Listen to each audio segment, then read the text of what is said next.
अस्सलाम साईं। वालेकुम सलाम। साईं तव्हां पंहिंजी तारीफ़ कराइजो। असां मां नाले सैयद छुटल जावल सैयद गंबल शाह। किथे वेठा हो सर? साईं सियालकोट काजी अहमद में। ऐं शहर शहर काजी अहमद सिटी। साईं इहो बाज़ार में जेको दुकान ख़ाली थियो आहे पठाण जो, हा इहो कंहिंजो दुकानु हो ऐं केरु किराएदार हो, छो ख़ाली करायो? इहो वाइदे लाइ ख़ाली करायो जो हुन सां असांजो पहिरीं बि कमेंट हो वॾे भाउ जो, उहो महरूम गुज़ारियो, उन खां पोइ ॿुधी हुननि सां वास्तो रहियो ऐं उन खां पोइ हिननि ईदगाह ते कब्ज़ा कया। हिकिड़ी ॻाल्हि त इहा मूंखे न वणी। जनाज़े खां हा, ऐं उन खां पोइ हुनजो मुदो पूरो हो सही ऐं हींअर सॼी पूरी सिंध में मुंहुं हले पई पठाण खे निकाल सही। इन लेवल ते करे छॾियो। घणो किरायो ॾींदासीं तव्हांखे? ऐं किरायो तमामु थोरो ॾींदा, घणो? तमामु थोरो, ईअं सम्झो माना लख जे अंदरि। लख जे अंदरि? जी जी। हाणे तव्हांखे ऑफर घणी थी आहे? हाणे असांखे 3 लख जो ऑफर। 3 लख को पठाण ॾे ॾींदोसि? न उहो कोन 5 लख ॾे तरह कोन ॾींदो? कोन। अच्छा, ॿियनि सिंधी माण्हुनि खे तव्हां कहिड़ी सलाह ॾींदो? असां इहा ई सलाह ॾींदासीं त जीअं इन्हनि खे केरु दुकान कंदा। साईं तव्हांजी दुकानु किथे हो काज़ी में? शाही बाज़ार। शाही बाज़ार में? इन जेका शाही मस्जिद आहे काज़ी जिन खां घणो परे आहे? इन खां साईं बसि ईअं सम्झो जो 20 या 25 फुट परे। 30-35 फुट? 25 फुट। 30-35 फुट माना 3-4 दुकान परे? हा, अॻियां उन खां पोइ मुंहिंजो दुकान। लियाकत जो दुकानु आहे? लियाकत खां पोइ वरी लाशा जो सुमर जो जहिड़ो आहे हुन खां पोइ तव्हांजा माना 3 लख रुपया किरायो आहे? जी जी। मस्जिद वारा त 3000 रुपया पहिरियों। बसि पोइ हाणे सेवा क़िस्मत आहे सभु जी, हुन लाइ बि सोचो। ठीकु आहे, जहिड़ी बाज़ार जो रवाज़ आहे हुन सां सभु को हले। जे बाज़ार हले पई उन मुंहिंजो सॼी दुकानदार खे मुंहिंजो चलाए त उहो उन ले साल। साईं तव्हांखे पूरी सिंध जा जेके माण्हू आहिनि सिंधी उहे तव्हांखे सलाम पेश था कनि, मुबारक था ॾियनि त तव्हां एॾो भलो कंदा। मुबारक हुजनि, मुंहिंजा सलाम उन्हनि खे ॾियो। या नी मदद उन तरफ़ां वॾे अथर में कयो माना ख़ुशी बि आहे। ख़ुशी नेक कमु कयो। नेक कम तमामु घणी ख़ुशी आहे ऐं मां सभिनी खे ख़ुशी वठणु चाहियां थो। इन लाइ मूं हीउ इंटरव्यू कयो मैसेज तव्हांखे मोकिलियो आहे ऐं तव्हां लाइक कयो आहे। महिरबानी। Bundle of thanks. यादि बशीर साईं, ही साईं जेको कमु कयो आहे हिन मां तव्हां केतिरा मुतमिन? साईं जी सारा जेको कमु कयो आहे ज़बरदस्त जेको आहे साईं पहिरीं मूं साईं मिलियो मूंखे। तव्हां पहिरीं पंहिंजी तारीफ़ करायो? पहिरीं बशीर जो थियो STP अॻवान काज़ीअ में जो सही। जॾहिं पंहिंजो जनाज़े खां वारो मसइलो हले पियो तॾहिं बादशाह खां मुलाक़ात थी। साईं पाण मूंसां हली मिलियो, चई यार इहो ग़लति न कयो आहे, असांखे बि ख़बर आहे जनाज़े खां कब्ज़ो आहे, पर मुंहिंजो दुकानु नंढा, मुंहिंजो भाउ हिनखे मन जेको एग्रीमेंट करे ॾेई आहे, जीअं एग्रीमेंट पूरी थींदी मुंहिंजो तव्हां सां वाइदो आहे मां हिनजो दुकानु ख़ाली करे। उहो साईं जेको आहे तो दुकानु ख़ाली करायो। अॼु जेको आहे तो पाण मूंसां मिलियो हुजे, मूंखे जेको आहे सत पर कढ रहिया था मां। ऐं ॿी ॻाल्हि ख़ुशी करा सॼी सिंध में मुंहुं हले थी त पठाण खां दुकानु ख़ाली करायो।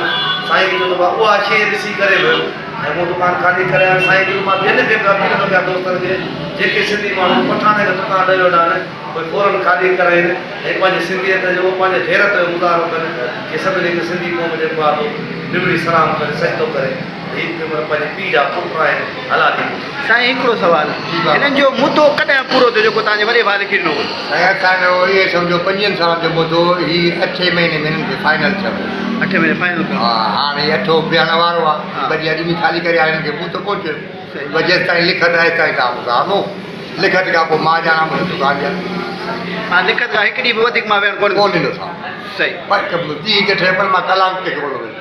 इन करे लिखत ख़तमु थी विया मां वरी सलाम आहे साईं तव्हांजी सूरत खे सलाम। महिरबानी।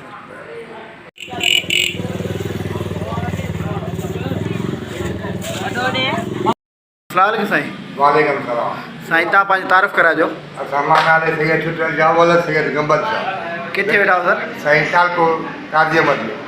ऐं शहर शहर काजी अहमद सिटी। साईं इहो बाज़ार में जेको दुकानु ख़ाली थियो आहे पठाण जो, हा इहो कंहिंजो दुकानु हो ऐं केरु किराएदार हो, छो ख़ाली करायो? इहो वाइदे लाइ ख़ाली करायो जो हुन सां असांजो पहिरीं बि कमेंट हो वॾे भाउ जो, उहो महरूम गुज़ारियो, उन खां पोइ ॿुधी हुननि सां वास्तो रहियो ऐं उन खां पोइ हिननि ईदगाह ते कब्ज़ा कया। हिकिड़ी ॻाल्हि त इहा मूंखे न वणी। जनाज़े खां? हा, ऐं उन खां पोइ हुनजो मुदो पूरो हो सही ऐं हींअर सॼी पूरी सिंध में मुंहुं हले पई पठाण खे निकाल सही। इन लेवल ते करे छॾियो।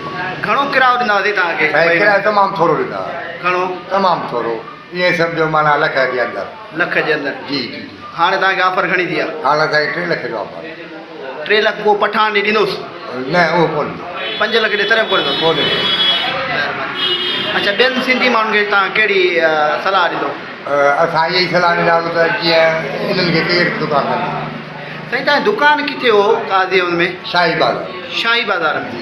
इन जेका शाही मस्जिद आहे काज़ीअ जिन खां घणो परे आहे? इन खां साईं बसि ईअं सम्झो जो 20 या 25 फुट परे 30-35 फुट। 25 फुट माना 3-4 दुकान ते। हा अॻियां उन खां पोइ मुंहिंजो दुकान लियाकत जो दुकान आहे, लियाकत खां पोइ वरी लाशा जो सूमर जो जहिड़ो आहे हुन खां पोइ तव्हांजा माना 3 लख रुपया किरायो आहे। जी मसीद वारा त 3000 रुपया पहिरियों। बसि पोइ हाणे सेवा क़िस्मत आहे सभु जी हुन लाइ बि सोचो ठीकु आहे। जहिड़ी बादर जो रवाज़ आहे हुन सां सभु को हले जे बादर हले पई उन मुंहिंजो सॼी दुकानदार खे मुंहिंजो चलाए त उहे उन ले साल साईं तव्हांखे पूरी सिंध जा जेके माण्हू आहिनि सिंधी उहे तव्हांखे सलाम पेश था कनि, मुबारक था ॾियनि त तव्हां एॾो भलो कंदा। मुबारक हुजनि मुंहिंजा सलाम उन्हनि खे या अली मदद उन तरफ़ां वॾे अखर में कयो माना ख़ुशी बि आहे। ख़ुशी नेक कमु कयो। नेक कम जी तमामु घणी ख़ुशी आहे ऐं मां सभिनी खे ख़ुशी वठणु चाहियां इन लाइ मूं हीउ इंटरव्यू कयो तव्हांखे मोकिलियो आहे ऐं तव्हां लाइक़ु कयो आहे। महिरबानी। बंडल ऑफ थैंक्स या